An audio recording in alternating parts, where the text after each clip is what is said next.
बैठी कितने बदला। घर तो पसंद आएगा, उसी के साथ में आपको दाम भी पसंद आएगा। ये है आपका लिविंग डाइनिंग एरिया, उसी के साथ में आपको दिया गया है डाइनिंग एरिया। गल भी जरूर होनी है। राइट हैंड में आ जाते हैं आपके बच्चों का bedroom with the attach balcony. एक एक्स्ट्रा ड्राई स्पेस दिया गया है। जैसे भी आप बाहर आते हो तो फर्स्ट वॉशरूम आ जाता है लेफ्ट हैंड पे। अटैच बालकनी जो कि काफी गपशप का आपके लिए स्पॉट बन सकती है, ये वाली बालकनी। और ओपन किचन बहुत ही ट्रेंड में चल रहा है, तो यहाँ तो आपको मिल रहा है। पेरेंट्स तो आपके बहुत ही खुश हो जाएंगे इस मास्टर बेडरूम को देखते ही। फ्लैट एरिया है 1019 स्क्वायर फीट का। प्राइसिंग है ओनली 33 लाख रुपीस में। बहुत ही मोर डिटेल्स के लिए जल्दी से जाके स्क्रीन पर नंबर पे कांटेक्ट कीजिए। माय नेम इज मुस्कान। उनको सोचना चाहिए कि हम जिस संविधान की शपथ लेकर के हम सत्ता में बैठे हैं, उसी संविधान के खिलाफ हम आवाज उठा रहे हैं, उसके खिलाफ बात कर रहे हैं। संविधान के हिसाब से नहीं चल सकते तो आप बेहतर है कि रिजाइन दे दो। आपके जो पार्टनर है मोदी, उनको भी रिजाइन देना पड़ेगा। जो हमारा एक नारा पहले भी था, नारा मैं रिपीट करना चाहता हूँ कि देश हमारे आप का, नहीं किसी के बाप का। अगर मुसलमान, अगर कोई भी संविधान के खिलाफ अगर कोई आँच उठती है, और जिसने संविधान को लिखा हमारे बाबा साहब अम्बेडकर, तो उनके लिए तो सबसे पहली सफ में दिखेगी। मुंबई मुद्दा, हर गली की खबर।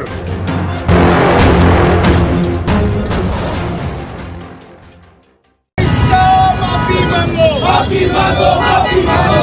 अमित शाह माफी मांगो, माफी मांगो, माफी मांगो। बीजेपी तेरी तानाशाही नहीं चलेगी, नहीं चलेगी। बीजेपी तेरी तानाशाही नहीं चलेगी, नहीं चलेगी। अमित शाह तेरी गुंडागर्दी नहीं चलेगी, नहीं चलेगी। अमित शाह तेरी गुंडागर्दी नहीं चलेगी, नहीं चलेगी। अमित शाह तेरी गुंडागर्दी नहीं चलेगी, नहीं चलेगी। नमस्कार, डिजिटल महाराष्ट्रामध्ये हम लड़ेंगे चोरों से, पहले लड़े थे गोरों से।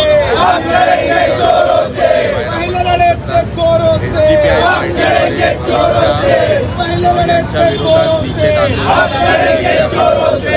अम्बेडकर जी का अपमान नहीं सहेंगे, नहीं सहेंगे, नहीं सहेंगे। अम्बेडकर जी का अपमान नहीं सहेंगे, नहीं सहेंगे, नहीं सहेंगे। अम्बेडकर जी का अपमान नहीं सहेंगे, नहीं सहेंगे, नहीं सहेंगे। संविधान जिंदाबाद, जिंदाबाद, जिंदाबाद। संविधान जिंदाबाद, जिंदाबाद, जिंदाबाद। अरे बीजेपी मुर्दाबाद, मुर्दाबाद, मुर्दाबाद। बीजेपी मुर्दाबाद, मुर्दाबाद, मुर्दाबाद। बीजेपी सरकार शर्म करो, शर्म करो, शर्म करो। बीजेपी सरकार शर्म करो, शर्म करो, शर्म करो। शर्म नहीं तो डूब मरो, डूब मरो, डूब मरो। शर्म नहीं तो डूब मरो, डूब मरो, डूब मरो। अरे जय जय जय जय जय भीम, जय भीम, जय भीम। जय जय जय जय जय भीम, जय भीम, जय भीम। अम्बेडकर जी का अपमान नहीं सहेंगे, नहीं सहेंगे, नहीं सहेंगे। अम्बेडकर जी का अपमान नहीं सहेंगे, नहीं सहेंगे, नहीं सहेंगे। अमित शाह इस्तीफा दो, इस्तीफा दो, इस्तीफा दो। अमित शाह इस्तीफा दो, इस्तीफा दो, इस्तीफा दो। Down down BJP, down down BJP, down down BJP, down down BJP. अरे तड़ीपार को भगाना है, देश को बचाना है। तड़ीपार को भगाना है, देश को बचाना है। चोरों को भगाना है, देश को बचाना है। संविधान को बचाना है, चोरों को बचाना है। इनकलाबो, इनकलाबो, इनकलाबो जिंदाबाद, जिंदाबाद, जिंदाबाद, जिंदाबाद। इनकलाब जिंदाबाद, जिंदाबाद, जिंदाबाद। संविधान जिंदाबाद, जिंदाबाद, जिंदाबाद। अम्बेडकर जी का अपमान नहीं सहेंगे, नहीं सहेंगे, नहीं सहेंगे। आज हम लोगों ने जो प्रोटेस्ट किया है, इसकी वजह ये है कि हमारे अमित शाह जो पार्लियामेंट में हमारे बाबा साहब के बारे में टिप्पणी कर रहे हैं, ये उनको मालूम होना चाहिए कि ये हिंदुस्तान है। यहाँ पे जो भी निज़ाम चलता है वो संविधान से चलता है, और वो संविधान की वो जो वो कर रहे, तौहीन कर रहे हैं। तो हमने उसके खिलाफ ये मोर्चा निकाला है, ये प्रोटेस्ट किया हुआ है कि उनको सोचना चाहिए कि हम जिस संविधान की शपथ लेकर के हम सत्ता में बैठे हैं, उसी संविधान के खिलाफ हम आवाज़ उठा रहे हैं, उसके खिलाफ बात कर रहे हैं। तो ये इस तरह से ये जाहिलत नहीं चलेगी, इस तरह तानाशाही नहीं चलेगी। उनको ये सोचना चाहिए कि मुल्क के अंदर जो अमन अमान हमारे जिले कानून जो बनाया है बाबा साहब ने बनाया है, आज जो मुल्क के अंदर जितना अमन और जितना शांति से हम लोग यहाँ रह रहे हैं, जितना सुकून से रह रहे हैं, बाबा साहब की देन है। क्योंकि उन्होंने सबके लिए हर एक के लिए उन्होंने कानून बनाया है। सबके यहाँ पे सब हर मजहब के हर कास्ट के लोग यहाँ रहने के लिए उन्होंने संविधान में सहूलत दी है और ये उसी को नहीं मान रहे। तो ये कौन सी मानसिकता के लोग हैं जो इस तरह बाबा साहब की तौहीन कर रहे हैं। इसलिए हमारी मांग है कि उनको फौरन माफ़ी मांगना चाहिए और अपने पद से इस्तीफा देना चाहिए। जो संविधान की नहीं मानता वो हिंदुस्तान के लिए रहने के लायक नहीं है। हमारे लिए यही है कि उनको फौरन माफ़ी मांगे और अपने पद से इस्तीफा दें, क्योंकि ये मुल्क जो है वो संविधान से चलता है, ना कि किसी तानाशाही से चलेगा। ये मुल्क के अंदर जो निज़ाम है संविधान का निज़ाम है और वो बाबा साहब ने हमको बना के दिया हुआ है। जब तक कि हिंदुस्तान है ये बाबा साहब का संविधान चलेगा, वरना ये कोई चीज़ ऐसी नहीं चलने वाली। जितने भी तानाशाही आएंगे वो उनको जाना पड़ेगा। ये पहले भी तड़ी पार थे, इनको मुल्क में पहले भगाया था, लेकिन ये आज सत्ता पे आकर के अपनी मनमानी कर रहे हैं। इस तरह से हम मनमानी होने नहीं देंगे, इसलिए हमने आज ये प्रोटेस्ट किया हुआ। अगर हमेशा माफ़ी नहीं मांगेंगे तो आप लोग क्या करेंगे? इस तरह से पूरे मुल्क में और हंगामा होगा, हर जगह प्रोटेस्ट होगा और उनको इनके खिलाफ नारेबाजी की जाएगी। जैसे कि आपने देखा कि कुछ दिन पहले अमित शाह जो होम मिनिस्टर है इंडिया के, उन्होंने कहा कि ये अंबेडकर एक फैशन बन गया है। तो उनको ये समझना चाहिए फैशन नहीं, ये पैशन है हिंदुस्तान का। जो आप आज़ादी से आज खुद आप यहाँ सांस ले रहे हो, जो आप यहाँ तक पार्लियामेंट में पहुँचे हो, यही बाबा साहब का कॉन्स्टिट्यूशन से आप यहाँ पहुँचे हो। आज आप ताकत में पावर में आगे हो तो अपनी मनोविदा जो अपनी तुम्हारी जो सोच है फासिस्ट ताकत है, ये आपको बंद करना पड़ेगा। ये हिंदुस्तान की अवाम, चाहे वो हिंदू हो, मुस्लिम हो, सिख हो, ईसाई हो, दबे कुचले लोग हो, आदिवासी लोग हो, ये कभी अमित शाह का बयान से हम लोग संतोष नहीं है। हम कभी ये बयान को नहीं मानेंगे। इनको खुद सोचना चाहिए कि आप यहाँ पे जो संविधान का जो हिंदुस्तान का बना हुआ संविधान है, इस पे आपको भी चलना है, इस पे हर नागरिक को भी चलना है। अगर आप संविधान के हिसाब से नहीं चल सकते तो आप बेहतर है कि रिजाइन दे दो। आपके जो पार्टनर है मोदी, उनको भी रिजाइन देना पड़ेगा। और बीजेपी अगर संविधान को नहीं मानी तो पूरी बीजेपी को यहाँ से हिंदुस्तान से कैसे भगाना है, ये अवाम और संविधान में रह के हम बहुत अच्छे से जानते हैं। जैसे आप देखेंगे कि इन्होंने अंबेडकर कहा, बोले इतना नाम अगर भगवान का लेते तो 7 जन्म तक स्वर्ग में रहना पड़ता।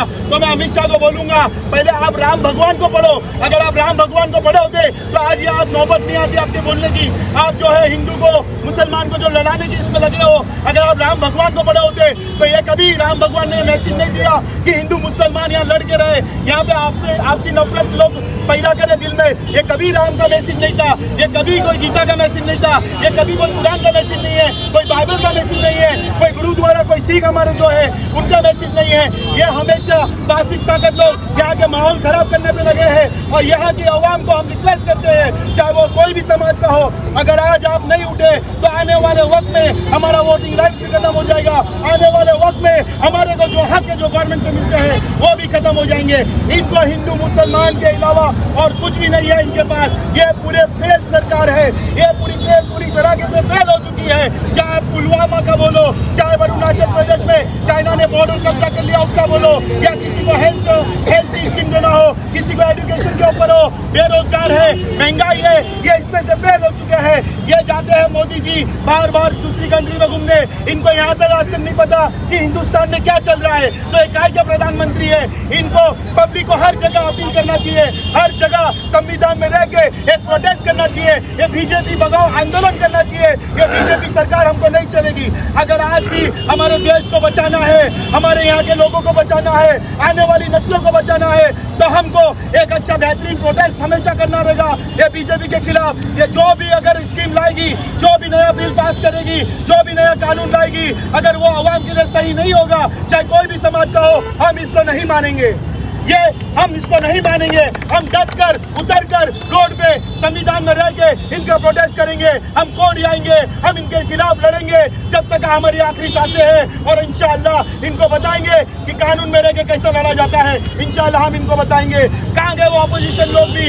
जब ये अपोजिशन जब ताकत में थी, ये कांग्रेस जब ताकत में थी, तो ये क्या ईवीएम बंद नहीं कर सकती थी, ये बैलेट पेपर नहीं ला सकती थी? जब कांग्रेस यहाँ ताकत में थी, ये अमित शाह जब तड़ी पार थे तो इनको तड़ी पार नहीं कर सकती थी। इनको सलाखों के पीछे नहीं डाल सकती थी। ये जब यहाँ पे इंटरनेशनल लॉ और जो भी यहाँ पे जब ये साबित हो गया कि मोदी जो है गोधरा के पीछे इनकी साजिश है, तो ये जब ऑपोजिशन पार्टी थी इनको सजा नहीं दिला सकती थी, लेकिन ऑपोजिशन पार्टी की इसमें बहुत बड़ी हाथ है। इन्होंने कभी इनको नहीं रोका, इसके लिए आज इतनी बड़ी ताकत में बैठ के वहाँ पहुँच गए। मैं आवाम से रिक्वेस्ट करूंगा, आपके पास बेहतरीन प्लेटफॉर्म है, ये SDPI का परचम है। मैं अपने जय भीम वालों से बोलूंगा, ये आपके पास SDPI का परचम है, आप इसको ज्वाइन करो, इसको ताकत दो, इसको पावर में लाओ। ये देखना कैसे बीजेपी को उखाड़ के फेंकेगी इंशाअल्लाह। जो हमारा एक नारा पहले भी था, वो नारा मैं रिपीट करना चाहता हूँ कि देश हमारे आपका, नहीं किसी के बाप का। तो वैसे ही है, ये देश संविधान से चलता है और ये संविधान से चलेगा। आप पीछे मजमा देख सकते हैं, कैमरा घुमा भी सकते हैं। ये मजमा अल्हम्दुलिल्लाह ये गवाही देता है, मुसलमानों की गवाही देता है। ये मुसलमान खाली मुसलमानों के प्रोटेस्ट में नहीं, अगर मुसलमान अगर कोई भी संविधान के खिलाफ अगर कोई आँच उठती है, और जिसने संविधान को लिखा हमारे बाबा साहब अम्बेडकर, तो उनके लिए तो सबसे पहली सफ में दिखेंगे। ये सबसे बड़ा पैगाम है। और बीजेपी को ये हम खुली चुनौती दे रहे हैं कि आप ऐसे अल्फाज इस्तेमाल करोगे तो आने वाले टाइम में आपका पुतला भी जलाएंगे, और अगर हमें मौका मिलेगा तो हम आपका सदन भी घेराव करेंगे, आपका घर का भी घेराव करेंगे, अगर आप इन चीज़ों से पीछे नहीं हटते हो तो।